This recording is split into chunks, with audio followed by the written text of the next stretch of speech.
E minha ideia aqui é apresentar 3 casos de possíveis violações do direito humano ao água.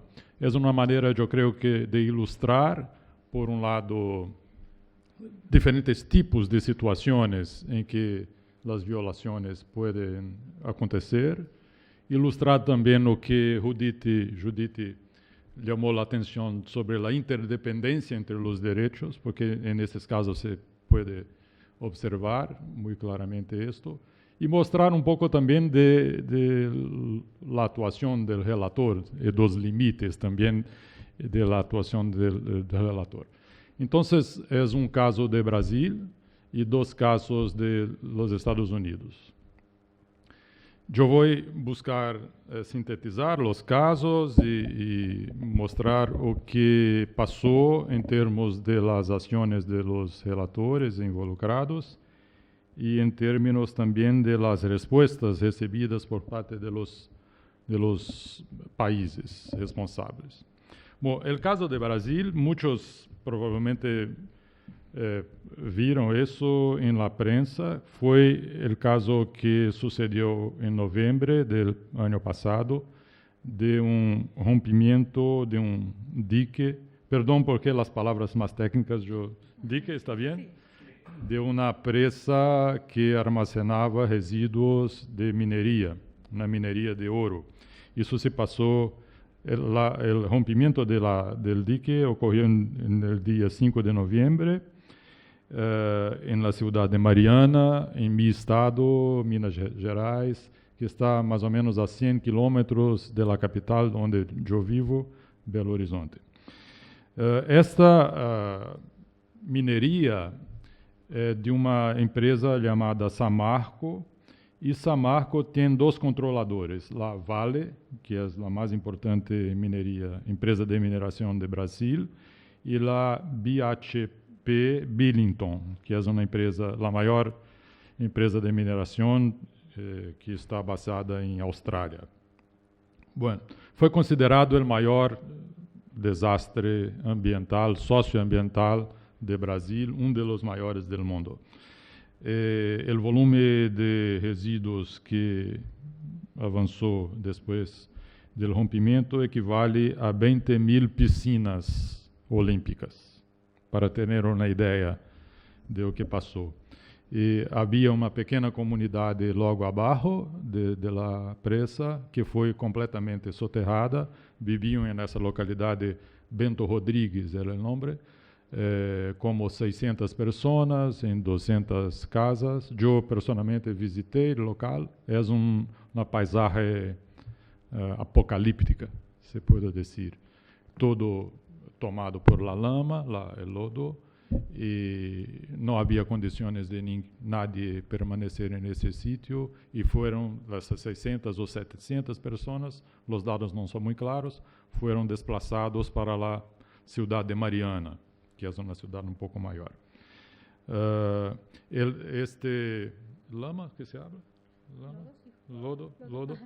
Este lodo de mineria percorreu, depois de passar por essa pequena cidade, atingiu alguns rios, e o principal rio alcançado foi o Rio Doce, o Rio Dulce em espanhol. O Rio Dulce é um importante rio dessa região, é o 5º rio mais grande do Brasil, e está a cerca de 600 quilômetros do mar, passa por 2 estados, Minas Gerais e Espírito Santo, e toda a lama foi destruindo o que encontrou em caminho hasta o mar. Há hipóteses, incluso, de comprometimento de vários ecossistemas marítimos, não somente de água dulce. Muitas cidades usam o Rio Doce para abastecimento. Há algumas cidades de mediano porte, uma é Governador Valadares, que tem algo como 300.000 habitantes, uma outra se chama Colatina, que tem como 100.000 habitantes, e há, obviamente, muitas pequenas localidades cerca do rio, comunidades de pescadores, pequenos agricultores, e uma comunidade indígena, a população Krenak, que tiveram absolutamente comprometido todo o seu acesso à água. A cidade de Governador Valadares, por exemplo, a maior, quedou como 3, 4 dias sem poder usar a água do rio, e a população recebia de uma maneira muito provisória água embotelhada, distribuída por a empresa, ou por el exército, ou por el bombeiro.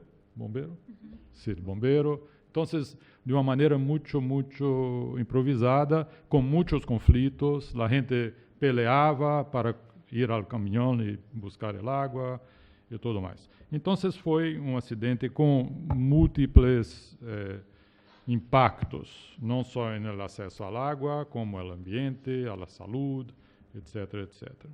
Há uma controvérsia acerca da toxicidade dessa lama, porque a empresa afirma que a lama é inerte e que tem basicamente hierro e sílica. Sílica é arena. Pero muitas análises de água, e também isso é interessante notar que não há ciência neutra, eu diria, porque havia muitos resultados conflitantes entre as análises de água. Há análises que mostraram arsênio, manganeso, bário, plomo, cobre, hierro, claro, níquel, zinco, cobalto, fósforo, alumínio, em concentrações muito superiores aos limites da legislação brasileira. Uma explicação que eu creio seja plausível é que houve um revolvimento de los sedimentos del rio com a passagem da lama. Não necessariamente esses elementos estavam na lama, na presa, pero o fato é que são elementos muito tóxicos e não se pode...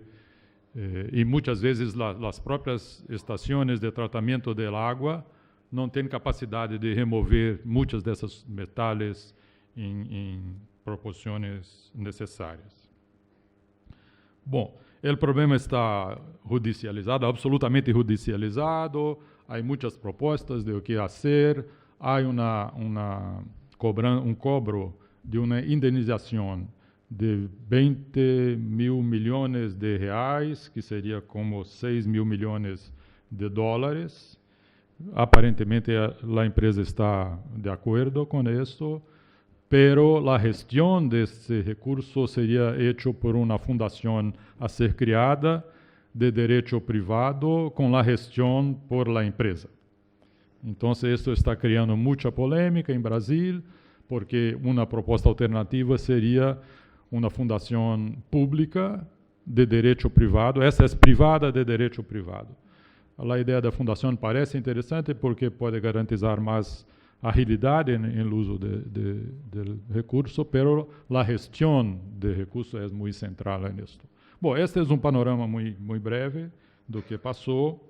E imediatamente após o problema, eu diria 15 dias, 20 dias depois, alguns relatores, o que chamamos os procedimentos especiais do Conselho de Direitos Humanos, fizeram apelo urgente, urgent appeal, que é um dos mecanismos de cobrar de los governos ações e aclarações sobre o que passou. Este urgent appeal foi firmado por eu mesmo, obviamente, o relator del água não poderia estar fora, um membro do grupo de trabalho sobre direitos humanos e empresas, o relator de ambiente, a relatora de pueblos indígenas, o relator sobre as obrigações de direitos humanos relacionadas com a gestão e eliminação ecologicamente racional de las substâncias e desechos peligrosos, o relator de los toxic wastes, desechos tóxicos, e o relator de saúde. Então, fomos 6 relatores e se vê claramente que todas essas dimensões dos direitos humanos estão relacionadas com o desastre.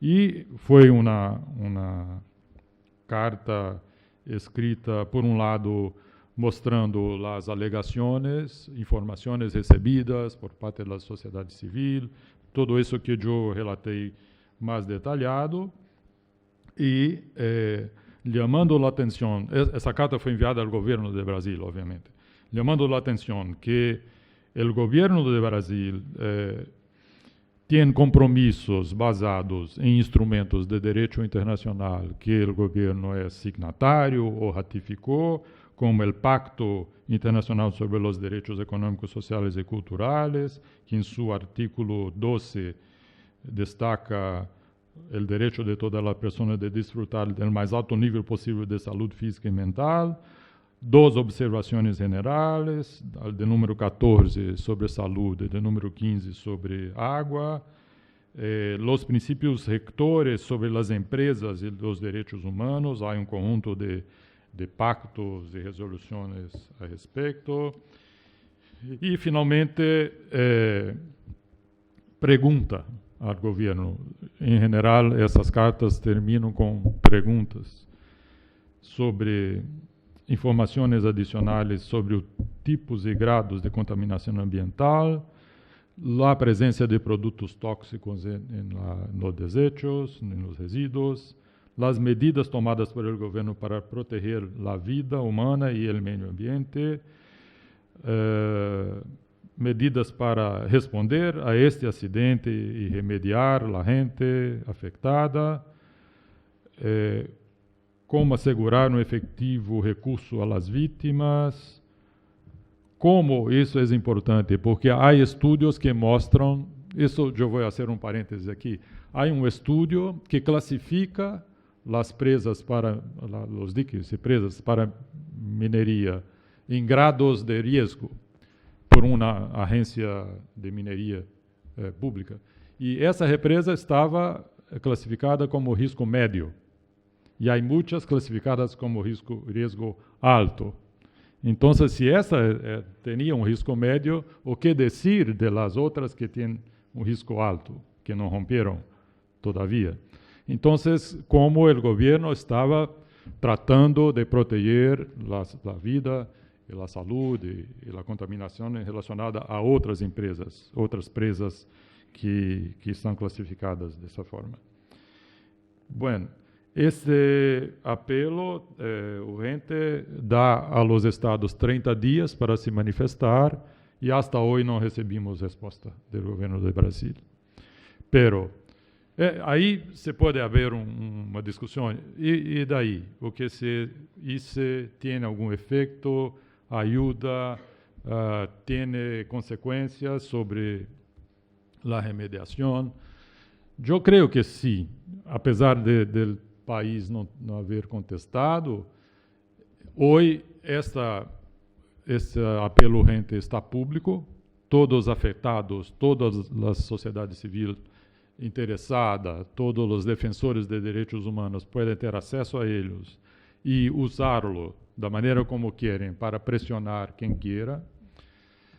O país terá que prestar conta sobre isso em sua revisão periódica sobre os direitos humanos. Todos os países passam no Conselho dos Direitos Humanos por uma revisão periódica a cada período, 4 ou 5 anos. Então, isto estará registrado em isto e o país terá que dar resposta a isto. Então, eu não diria que os relatores especiais têm todo o poder para resolver situações de violações, pero este é um exemplo mostrando que pode ser uma força importante, simbólica incluso, para ajudar os defensores dos direitos humanos em relação a esse tipo de violação. Bueno, os casos de los Estados Unidos eu atraído porque é importante fazer esse contraste. Os Estados Unidos é um país desenvolvido, há violações de direito humano à água em Estados Unidos? Há, muitíssimas, e são muito visíveis. E são visíveis por uma razão muito interessante. A sociedade civil americana relacionada aos direitos humanos é muito organizada, muito estruturada, vocaliza de maneira muito competente, muito eficiente quando há violações de direito humano. E muitas dessas denúncias chegam aos relatores especiais e tentamos ajudar de alguma maneira. É muito interessante esse aspecto porque há eu diria, uma simetria por parte dos países enquanto ao acesso aos procedimentos especiais, né? Eu costumo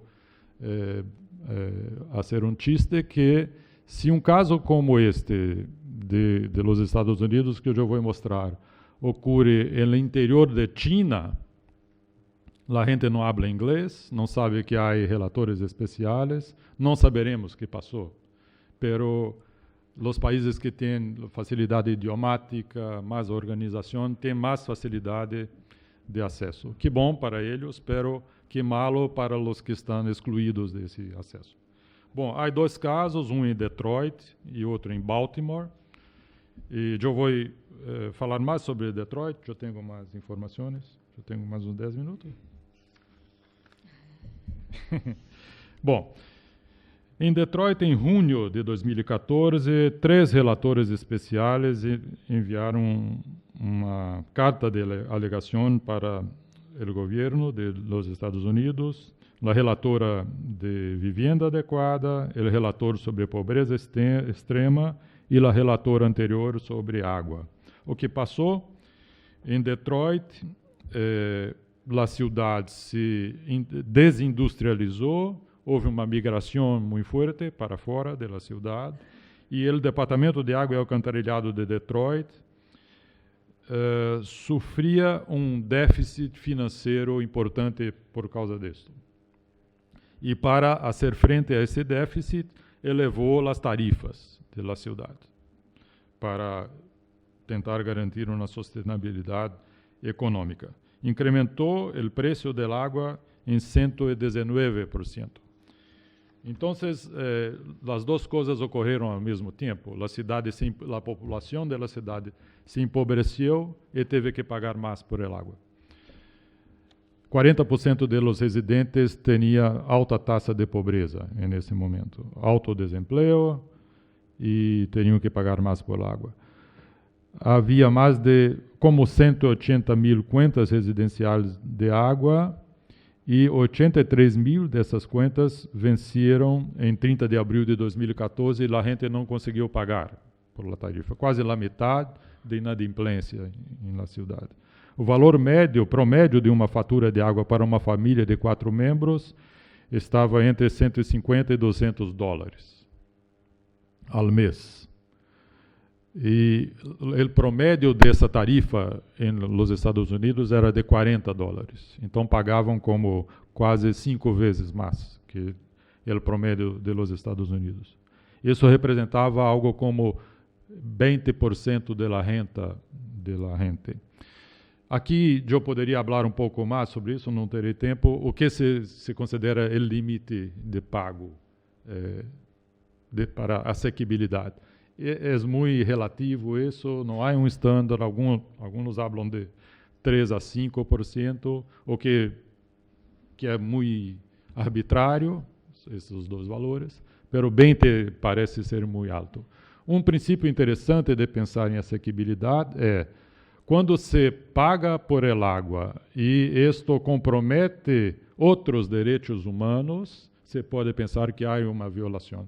Se eu tenho que usar 20% de minha renda para pagar por el água e por conta disso não me alimento bem, não consigo pagar por a vivienda, não consigo me vestir adequadamente, isto está violando o direito humano. Bem, essa é uma discussão eterna, muito difícil. Muito bem, esse departamento de água desconectou os serviços de água das pessoas que não pagavam. Em março de 2014, o departamento anunciou uma aceleração do ritmo de desconexões.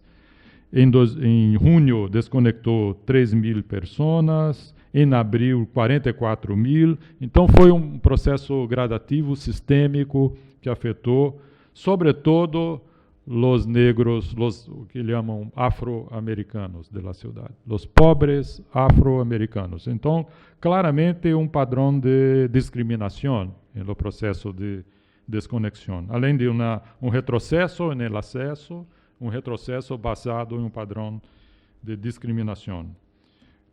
Bom, há muitos mais detalhes, eu vou passar à frente. Então, sempre o diálogo com o governo dos Estados Unidos não é fácil, porque os Estados Unidos não ratificaram um conjunto de pactos e resoluções. Entretanto, o argumento é que o país, com base no Pacto Internacional de Direitos Econômicos, Sociais e Culturais, que não foi ratificado, pero foi firmado, que é diferente, traz obrigações do país para respeitar esse pacto.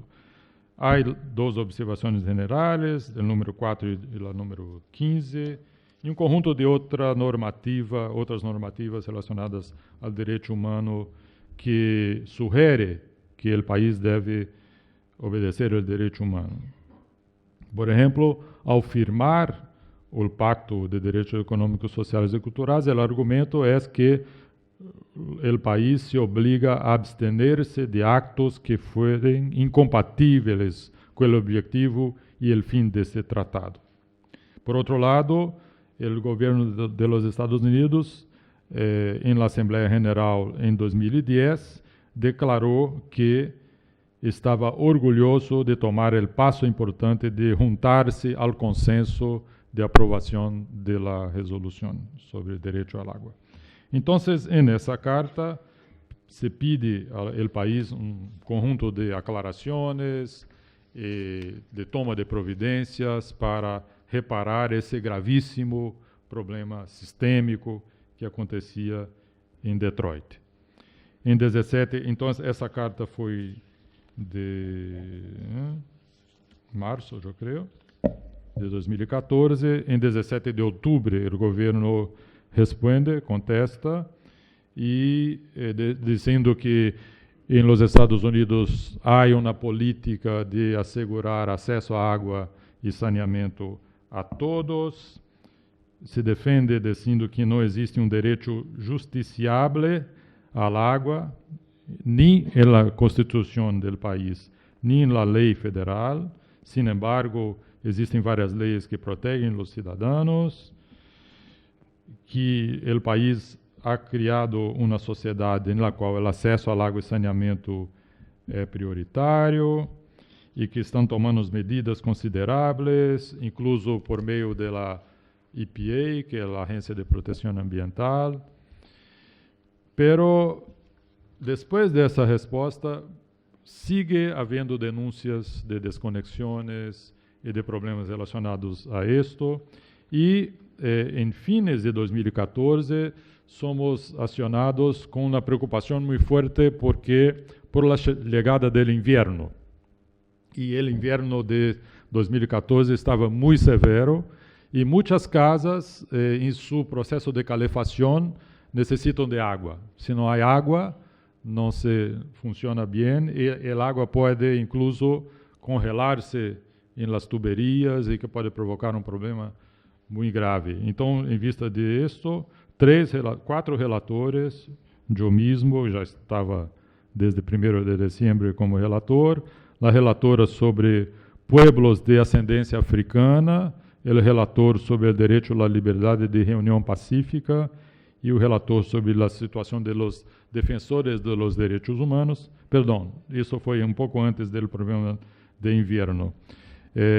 Hicimos uma outra carta porque havia uma perseguição às pessoas que estavam protestando contra as desconexões.